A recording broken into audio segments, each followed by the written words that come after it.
계약하란지 어릴 적 부모의 결혼 생활은 좋지 못했습니다. 어머니는 지아가 11살 때 집을 나갔고 알바를 하며 지내던 중 사람들에게 묘한 분위기의 얼굴과 나이스한 바디를 가졌다는 말을 종종 들었다고 합니다. 그래서 알바를 그만두고 나이트클럽 댄서를 하게 됩니다. 나이트 무대에서 현타를 느낀 지아는 뉴욕으로 이사한 뒤 유명 모델 에이전시 윌헬미나와 계약하며 모델 활동을 시작하게 됩니다. 이후 70년대 후반부터 패션계의 주목을 받으며 당대 최고의 모델 중 하나로 급부상합니다. 당시 여성 모델은 이름도 모르고 사진에만 등장하는 예쁜 여자라는 인식이 있었지만 지아는 자신 스스로를 브랜딩하며 세계적인 슈퍼스타가 되었습니다. 이후 승승장구하며 각국에 잘나가는 패션 잡지의 메인을 장식했습니다. 세계 4대 보그로 통하는 미국, 파리, 영국, 이탈리아판 보그의 표지를 전부 섭렵했으며 아르마니, 크리스찬 디올, 베르사체, 생로랑 등 여러 하이엔드 패션 광고를 장식합니다. 하지만 지아의 전성기는 오래가지 못했습니다. 그녀는 심각한 마약 중독으로 순식간에 추락의 길로 접어들게 됩니다. 그녀는 인기가 많아질수록 더욱 마약에 집착하게 됩니다. 그러다 그녀를 발굴한 에이전트이자 각별한 사이였던 윌헬미나가 지병으로 사망하면서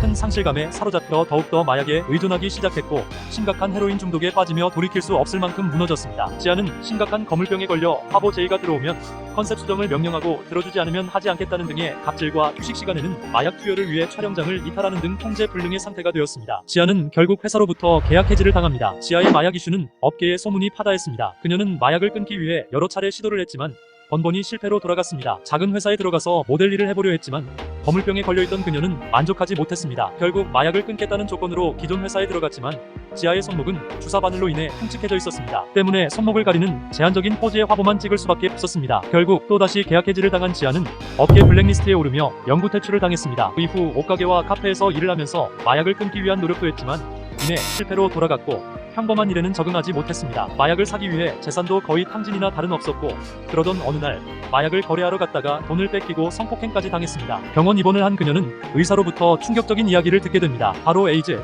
당시에는 생소했던 에이즈에 대한 설명을 듣게 된 그녀는 충격에 빠집니다. 에이즈에 걸린 이유는 과거 마약을 구하러 뒷골목을 다닐 때 남이 쓰던 오염된 주사기를 자신에게 투여했던 것, 그리고 그해 1986년 가장 꽃다운 나이 26세의 초췌한 몰골로 사망합니다. 사후 그녀의 평가는 완성형 모델의 대명사가 되었습니다. 듣기에는 빛나게 아름다웠고 살아가기엔 너무 거친 그녀의 이야기입니다.